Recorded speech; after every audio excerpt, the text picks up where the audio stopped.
आप सभी को मेरा नमस्कार। आज की कहानी है मुंशी प्रेमचंद जी के द्वारा लिखी हुई कहानी बड़े घर की बेटी। बेनी माधव सिंह गौरीपुर गांव के जमींदार और नंबरदार थे। उनके पितामह किसी समय बड़े धन धान्य संपन्न थे। गांव का पक्का तालाब और मंदिर, जिनकी अब मरम्मत भी मुश्किल थी, उन्हीं के कीर्ति स्तंभ थे। कहते हैं इस दरवाजे पर हाथी झूमता था। अब उसकी जगह एक बूढ़ी भैंस थी, जिसके शरीर में अस्थि पंजर के सिवा और कुछ शेष न रहा था। पर दूध शायद बहुत देती थी, क्योंकि एक न एक आदमी हांडी लिए उसके सिर पर सवार ही रहता था। बेनी माधव सिंह अपनी आधे से अधिक संपत्ति वकीलों को भेंट कर चुके थे। उनकी वर्तमान आय 1000 रुपये वार्षिक से अधिक न थी। ठाकुर साहब के 2 बेटे थे। बड़े का नाम श्रीकंठ सिंह था। उसने बहुत दिनों के परिश्रम और उद्योग के बाद बीए की डिग्री प्राप्त की थी। अब एक दफ्तर में नौकर था। छोटा लड़का लाल बिहारी सिंह दोहरे बदन का सजीला जवान था। भरा हुआ मुखड़ा, चौड़ी छाती, भैंस का 2 सेर ताज़ा दूध वह उठकर सवेरे पी जाता था। श्रीकंठ सिंह की दशा बिल्कुल विपरीत थी। इन नेत्रप्रिय गुणों को उन्होंने बीए इन्हीं 2 अक्षरों पर न्यौछावर कर दिया था। इन 2 अक्षरों ने उनके शरीर को निर्बल और चेहरे को कांतिहीन बना दिया था।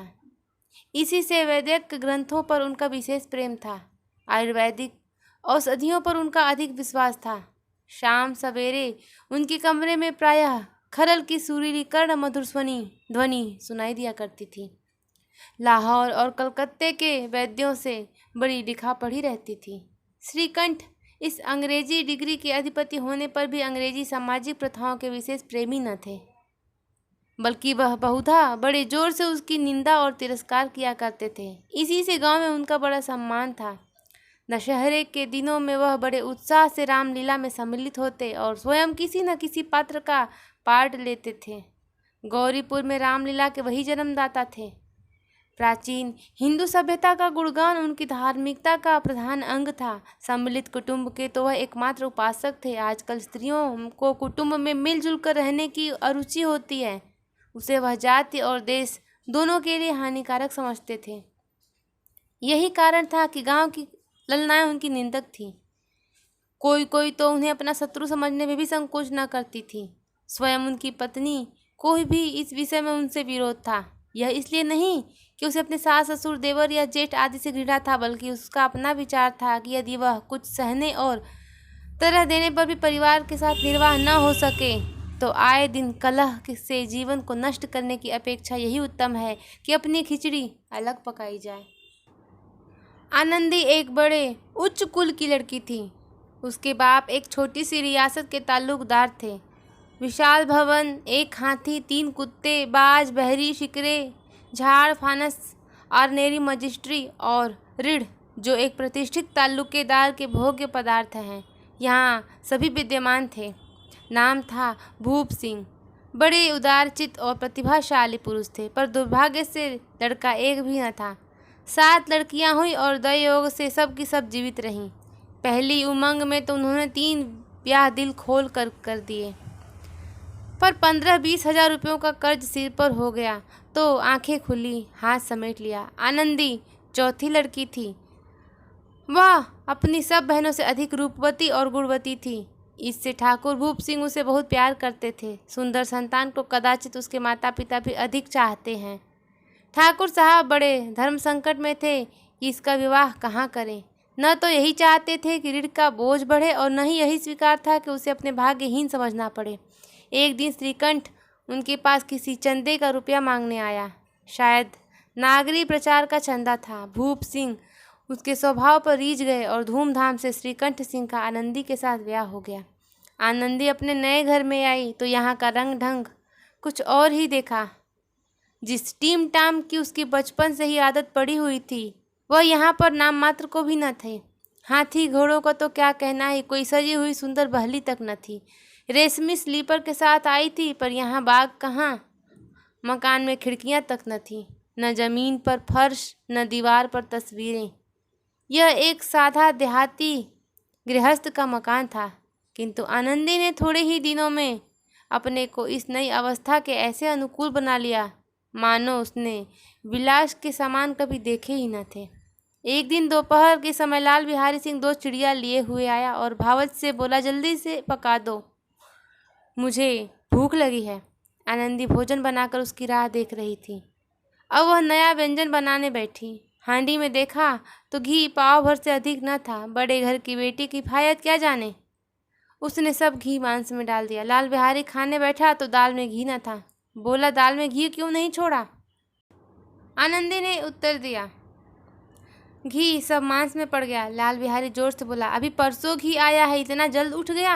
आनंदी ने उत्तर दिया, आज तो कुल पाव भर रहा होगा, मैंने सब मांस में डाल दिया। जिस तरह सूखी लकड़ी जल्दी से जल उठती है, उसी तरह क्षुधा से बावला मनुष्य जरा जरा सी बात पर तिनक जाता है। लाल बिहारी को भावच की यह ढिठाई बहुत बुरी मालूम हुई। तिनक कर बोला, मैके में तो चाहे घी की नदी बहती हो, स्त्रियां गाली सह लेती हैं, मार भी सह लेती हैं, पर मैके की निंदा उनसे नहीं सही जाती। आनंदी मुंह फेर कर बोली, हाथी मरा भी तो 9 लाख का, वहाँ इतना घी नित्य नई कहार खा जाते हैं। लाल बिहारी जल गया। थाली उठाकर पलट दी और बोला, जी चाहता है जीभ पकड़कर खींच लूं। आनंदी को भी क्रोध आ गया, मुंह लाल हो गया। बोली, वह होते तो आज इसका मजा चखाते। अब अपड़ उज्जर ठाकुर से रहा न गया। उसकी स्त्री एक साधारण जमींदार की बेटी थी। जब जी चाहता उस पर हाथ साफ कर लिया करता था। खड़ाऊ उठाकर आनंदी की ओर जोर से फेंकी और बोला, जिसके गुमान पर भूली हुई हो उसे भी देखूंगा और तुम्हें भी। आनंदी ने हाथ से खड़ाऊ रोकी। सिर बच गया, पर उंगली में बड़ी चोट आई। क्रोध के मारे हवा के हिलते पत्ते की भांति कांपती हुई अपने कमरे में आ खड़ी हो गई। स्त्री का बल और साहस मान और मर्यादा पति तक है। उसे अपने पति के बल पर ही पुरुषत्व का घमंड होता है। आनंदी खून का घूंट पीकर रह गई थी। श्रीकंठ सिंह शनिवार को घर आया करते थे। बृहस्पतिवार को यह घटना हुई थी। 2 दिन तक आनंदी को भवन में रही, न कुछ खाया न पिया, उनकी बाट देखती रही। अंत में शनिवार को वह नियमानुकूल संध्या समय घर आए और बाहर बैठकर कुछ इधर उधर की बातें की। कुछ देश काल संबंधी समाचार तथा कुछ नए मुकदमे आदि की चर्चा करने लगे। यह वार्तालाप 10 बजे रात तक होता रहा। गांव के भद्र पुरुषों को इन बातों में ऐसा आनंद मिलता था कि खाने पीने की सुध न रहती थी। श्रीकंठ को पिंड छुड़ाना मुश्किल हो जाता था। ये 2-3 घंटे आनंदी ने बड़े कष्ट से काटे। किसी तरह भोजन का समय आए, पंचायत उठे। एकांत हुआ तो लाल बिहारी ने कहा, भैया जरा भाभी को समझा दीजिएगा कि मुंह संभाल कर बातचीत किया करे, नहीं तो एक दिन अनर्थ हो जाएगा। बेनी माधव सिंह ने बेटे की ओर से साक्षी दी, हाँ, बहू बेटियों का यह स्वभाव अच्छा नहीं कि मर्दों के मुंह लगे। लाल बिहारी, वह बड़े घर की बेटी है तो हम भी कोई कुर्मी कम्हार नहीं हैं।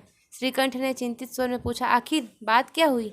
लाल बिहारी ने कहा, कुछ नहीं, यूं ही आप उलझ पड़ी। मैके के सामने हम लोगों को कुछ समझती ही नहीं। श्रीकंठ खा पीकर आनंदी के पास गए। वह भरी बैठी थी। यह हजरत भी कुछ तीखे थे। आनंदी ने पूछा, चित्त तो प्रसन्न है? श्रीकंठ बोले, बहुत प्रसन्न है, पर तुमने आजकल यह घर में क्या उपद्रव मचा रखा है? आनंदी की त्योरियों पर बल पड़ गए।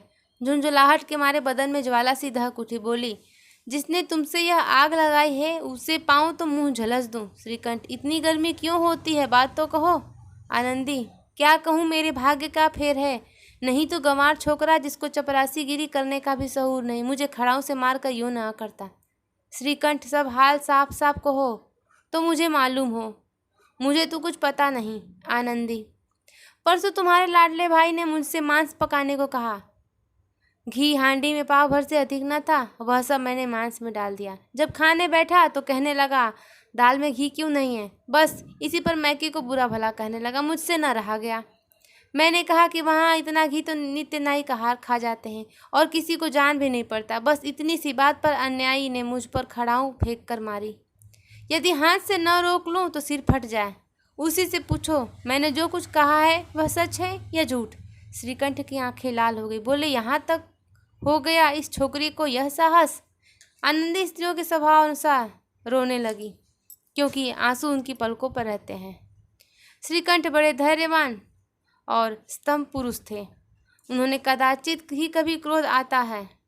स्त्रियों के आंसू पुरुषों की क्रोधाग्नि को भड़काने में तेल का काम कर देते हैं।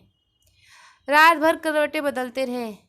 उद्विग्नता के कारण पलक तक न झपती। प्रातःकाल बाप के पास जाकर बोले, दादा, अब इस घर में मेरा निवाह न होगा। इस तरह की विद्रोहपूर्ण बातें कहने पर श्रीकंठ ने कितनी ही बार अपने मित्रों को आड़े हाथ लिया था, परंतु दुर्भाग्य आज उन्हें स्वयं ही बातें अपने मुंह से कहनी पड़ी थी।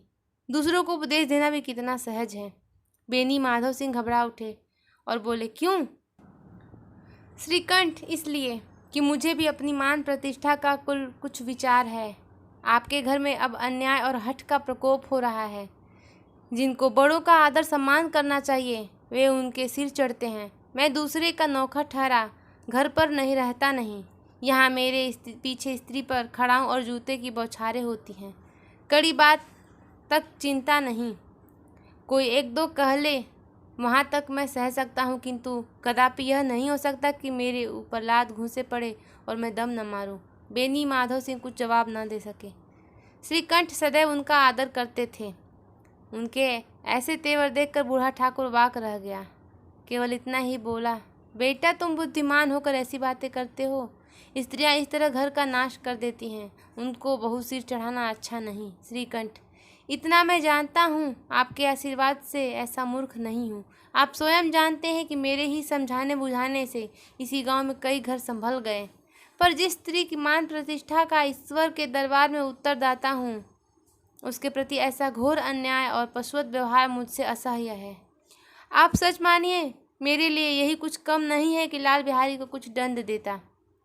अब बेनी माधव भी गरमाए, ऐसी बातें और न सुन सके। बोले, लाल बिहारी तुम्हारा भाई है, उससे जब कभी भूल चूक हो उसके कान पकड़ो। लेकिन श्रीकंठ, लाल बिहारी को मैं अभी अपना भाई नहीं समझता।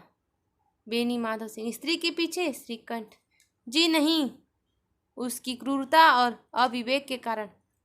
दोनों कुछ देर चुप रहे। ठाकुर साहब लड़के के क्रोध को शांत करना चाहते थे, लेकिन यह स्वीकार नहीं करना चाहते थे कि लाल बिहारी ने कोई अनुचित काम किया है।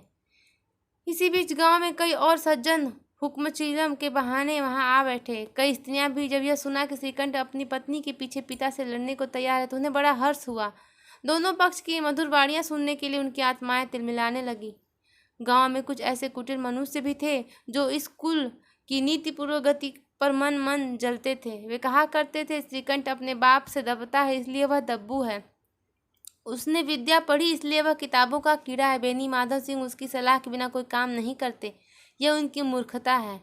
इन महानुभावों की शुभ कामनाएं आज पूरी होती दिखाई दी। कोई हुक्का पीने के बहाने तो कोई लगान की रसीद दिखाने आ बैठ गया। बेनी माधव सिंह पुराने आदमी थे, इन भावों को ताड़ गए। उन्होंने निश्चय किया कि चाहे कुछ भी क्यों न हो जाए, इन द्रोहियों को ताली बजाने का अवसर न दूंगा।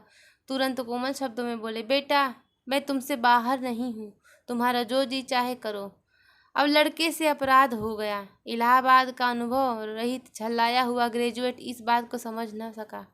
उसे डिबेटिंग क्लब में अपनी बात अड़ने की आदत थी, इन खटगंडों से उसे क्या खबर। बाप ने जिस मतलब से बात पलटी थी वह उसकी समझ में न आई। बोला, लाल बिहारी के साथ अब इस घर में नहीं रह सकता। बेनी माधव, बेटा बुद्धिमान लोग मूर्खों की बातों पर ध्यान नहीं देते। वह बेसमझ लड़का है, उससे जो कुछ भूल हुई उसे तुम बड़े होकर क्षमा करो। श्रीकंठ, उसकी इस दुष्टता को मैं कदापि नहीं सह सकता। या तो वही घर में रहेगा या मैं ही। आपको यदि वह अधिक प्यारा है तो मुझे विदा कीजिए, मैं अपना भार संभालूंगा। यदि मुझे रखना चाहते हैं तो उसे कहिए जहाँ चाहे जहाँ चला जाए। बस यह मेरा अंतिम निश्चय है। लाल बिहारी सिंह दरवाजे की चौखट पर चुपचाप खड़ा बड़े भाई की बातें सुन रहा था। वह उनका बहुत आदर करता था। उसे कभी इतना साहस न हुआ कि श्रीकंठ के सामने चारपाई पर बैठ जाए, हुक्का पी ले या पान खा ले। बाप का भी वह इतना मान न करता था। श्रीकंठ का भी उस पर हार्दिक स्नेह था। अपने होश में उन्होंने कभी उसे घूरक तक न था। जब वो इलाहाबाद से आते थे तो उसके लिए कोई न कोई वस्तु अवश्य लाते थे। मुकदर की जोड़ी उन्होंने ही बनवा कर दी थी। पिछले साल भी उसने अपने डेढ़े जवान के नाग पंचमी को दिन दंगल ने पछाड़ दिया तो उन्होंने पुलकित होकर अखाड़े में जाकर उसे गले लगा लिया था। 5 रुपये पैसे लुटाए थे। ऐसे भाई के मुंह से आज ऐसी हृदय विदारक बात सुनकर लाल बिहारी को बड़ी ग्लानि हुई। फूट फूट कर रोने लगा। इसमें संदेह नहीं कि अपने किए पर पछता रहा था। भाई के आने से एक दिन पहले उसकी छाती धड़कती थी कि देखूं भैया क्या कहते हैं, मैं उनके सम्मुख कैसे जाऊंगा, उनसे कैसे बोलूँगा, मेरी आंखें उनके सामने कैसे उठेंगी। उसने समझा था कि भैया मुझे बुलाकर समझा देंगे। इस आशा के विपरीत आज उसने उन्हें निर्दयता की मूर्ति बने हुए पाया। वह मूर्ख था, परंतु उसका मन कहता था कि भैया मेरे साथ अन्याय कर रहे हैं। यदि श्रीकंठ उसे अकेले में बुलाकर 2-4 बातें कह देते, इतना ही नहीं 2-4 तमाचे भी लगा देते, तो कदाचित उसे इतना दुख न होता। पर भाई का यह कहना कि अब मैं उसकी सूरत नहीं देखना चाहता, लाल बिहारी से सहा न गया। वह रोता हुआ घर आया, कोठरी में जाकर कपड़े पहने, आंखें पोंछी, जिससे कोई यह न समझे कि रोता था। तब आनंदी के द्वार आकर बोला, भाभी भैया ने निश्चय किया है कि अब वह मेरे साथ इस घर में न रहेंगे। अब वह मेरा मुंह नहीं देखना चाहते, इसलिए अब मैं जाता हूँ। उन्हें फिर मुंह न दिखाऊंगा। मुझसे जो कुछ अपराध हुआ उसे क्षमा करना। यह कहते कहते लाल बिहारी का गला भर आया। जिस समय लाल बिहारी सिर झुकाए आनंदी के द्वार पर खड़ा था, उस समय श्रीकंठ भी आंखें लाल किए बाहर से आए। भाई को खड़ा देख तो घृणा से आंखें फेर ली और कतरा कर निकल गए, मानो उसकी परछाई से दूर भागते हो। आनंदी ने लाल बिहारी की शिकायत तो की थी, लेकिन अब मन में पछता रही थी। वह स्वभाव से ही दयावती थी, उसे इसका तनिक भी ध्यान न था कि बात इतनी बढ़ जाएगी। वह मन में अपने पति पर झुल्ला रही थी कि इतने कर्म कैसे होते हो। उस पर यह भय भी लगा हुआ था कि कहीं मुझसे इलाहाबाद चलने को कहें तो कैसे क्या करूंगी। इस बीच में जब उसने लाल बिहारी को दरवाजे पर खड़े यह कहते हुए सुना कि अब मैं जाता हूँ, मुझसे जो अपराध हुआ क्षमा करना, तो उसका रहा सहा क्रोध भी पानी हो गया। वह रोने लगी। मन का मैल धोने के लिए नयन जल से उपयुक्त और कोई वस्तु नहीं है। श्रीकंठ को देखकर आनंदी ने कहा, लाला बाहर खड़े बहुत रो रहे हैं। श्रीकंठ, तो मैं क्या करूं? आनंदी, भीतर बुला लो, मेरी जीभ में आग लगे, मैंने कहाँ से यह झगड़ा उठाया। श्रीकंठ, मैं ना बुलाऊंगा। आनंदी, पछताओगे, उन्हें बहुत ग्लानि हो गई है, ऐसा न कहो, कहीं चल दें। श्रीकंठ न उठे। इतने में लाल बिहारी ने फिर कहा, भाभी भैया से मेरा प्रणाम कह दो, वह मेरा मुंह नहीं देखना चाहते, इसलिए मैं भी अपना मुंह उन्हें न दिखाऊंगा। लाल बिहारी इतना कहकर लौट पड़ा और शीघ्रता से दरवाजे की ओर बढ़ा। अंत में आनंदी कमरे से निकली और उसका हाथ पकड़ लिया। लाल बिहारी ने पीछे देखा और आंसू भरे बोला, मुझे जाने दो। आनंदी, कहाँ जाते हो? लाल बिहारी, जहाँ कोई मेरा मुंह न देखे।